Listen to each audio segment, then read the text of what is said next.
Amy, and I'm here today to do the wrap-up of my next 5 books. So that's books 6 through 10, and I have a lot to say about a few of these books, so let's just jump right into the wrap-up. So the first book that I want to talk about, book number 6, was actually a reread for me, and that is To Whisper Her Name by Tamara Alexander, and I really enjoyed rereading this book. This story follows Olivia and Brandon, and I really liked that it's just a story about friendship, it's a story about loyalty, and I love that you get a glimpse into what the South looked like right after the Civil War and what the people were going through and how a country was trying to put itself back together after being completely ripped apart. And I don't know, I just think it's a great story of people that were willing to take a chance on others and willing to stand up for what was right, even if what was right was not what was popular. So I definitely recommend To Whisper Her Name and anything written by Tamara Alexander. She is phenomenal. So yeah, so I think I gave this book a 4 out of 5 stars. I didn't write it down in this book because it was a reread for me, so I don't know exactly how it's broken down, but it was a phenomenal story and I highly recommend it. The next book that I finished, book number 7, was also another reread for me, and that was J.K. Rowling's Chamber of Secrets, but I read it in the illustrated edition, which is brand new for me, and I absolutely loved it. This was just as enjoyable as the first one. The illustrations are absolutely beautiful, and I absolutely loved it. Jim Kay just, I don't know, he just brought new magic to the story, and so good.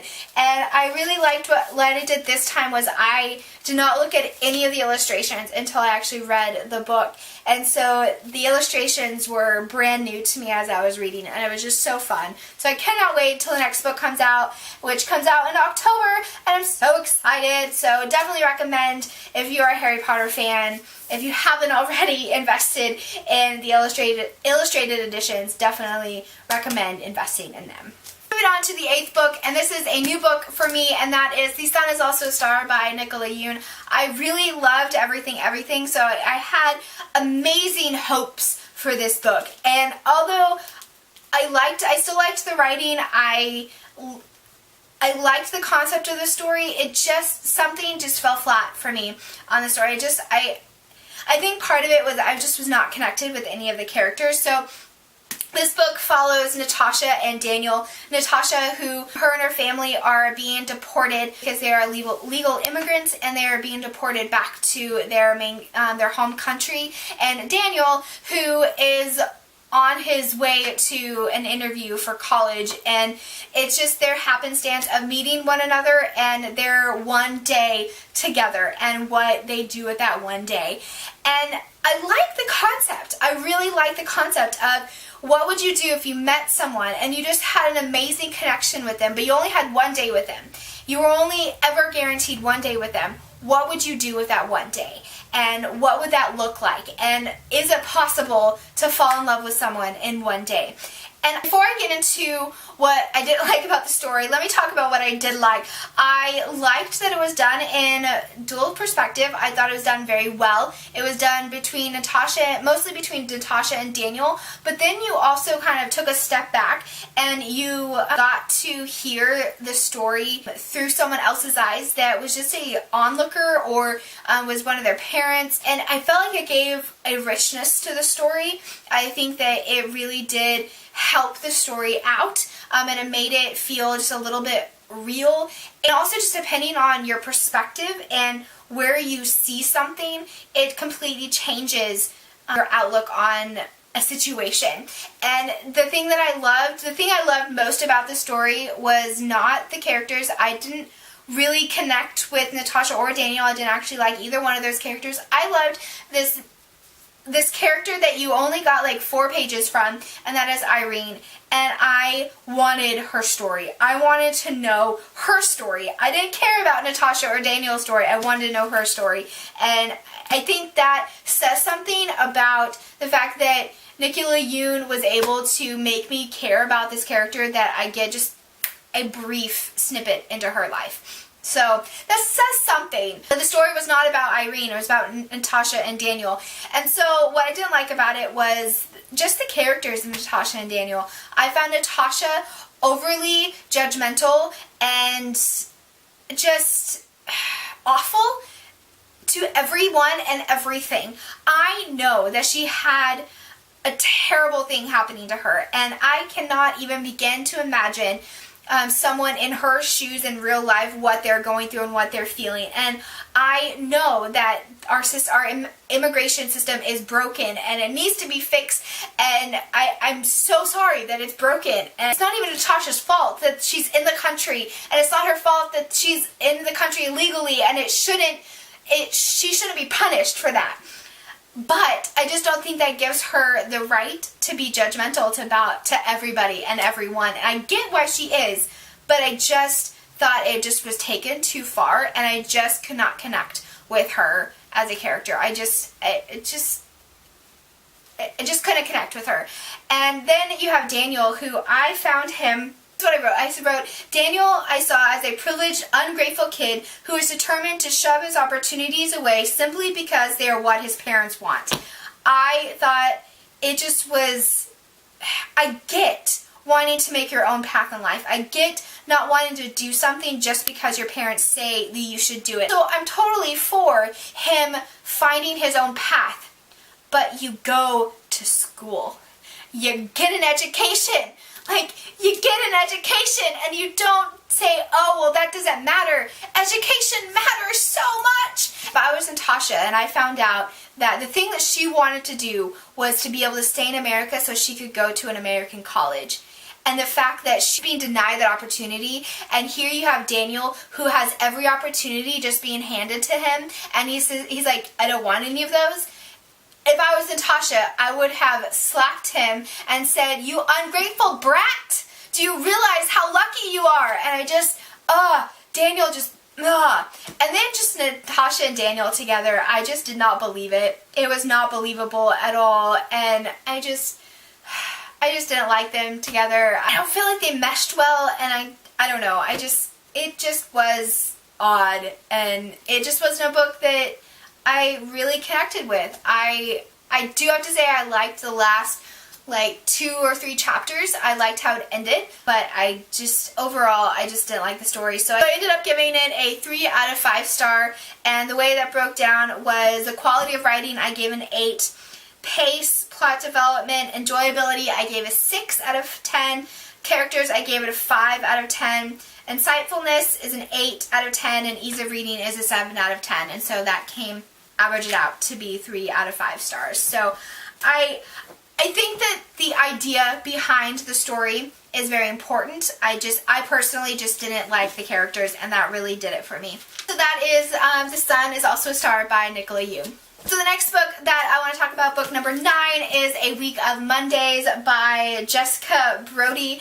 And it kind of feels superficial going into this book after talking about this book that really does have political things that are happening in our world, and it's an important type of story, to going into a story about a girl who just had a really bad day and wanted to relive the day. But it was a book that I needed to read. I really needed a book that wasn't political, that wasn't heavy, that just was fun. So this story follows Ellison, and she has this really bad day. Everything just kind of just goes wrong, and it ends with her boyfriend that she'd been dating for several months breaking up with her. And she goes to bed asking, can I just have a do-over of this day, and I will change it all. And she wakes up and she gets a do-over. It's definitely Groundhog's Day meets the teen world, and it's not that it's groundbreaking, it's not that it did anything absolutely earth-shattering new, but it just was a fun story. I really liked the growth that Ellison did have. It wasn't by all means, it wasn't a whole lot, but I feel like she went from someone who thought she had to change herself for a guy and wanted to do whatever she could to make sure that she kept this guy in her life, to someone that kind of starts to see, is life all about a guy, and is it worth it to change yourself for someone else that may or may not be there the next day? And I really liked that growth. I would have liked a little bit more character development of the other characters, but I understand why, because it's in first person. You don't get a whole lot of, you don't get into anyone else's head, and I get why you don't really get a whole lot of character development on that, but I wanted to know a little bit more about the other two main characters, her best friend Owen and the boyfriend, which I can't remember his name right now. I wanted a little bit more of them so I could connect with them a little bit more. Overall, I really liked this story. I thought it was just so fun and cute, and I just really enjoyed it. So I ended up giving this book a 4.25 out of 5 stars, and how that broke down was quality of writing was a 9. I thought the writing really was just really solid. Pace was an 8. Plot development and characters I gave a 7 out of 10. Enjoyability and ease of reading was 10 out of 10. And insightfulness was 8 out of 10. So I definitely recommend A Week of Mondays if you're looking for just a light, fun read that will just make you feel good. And I finished this book in one day. It was so good.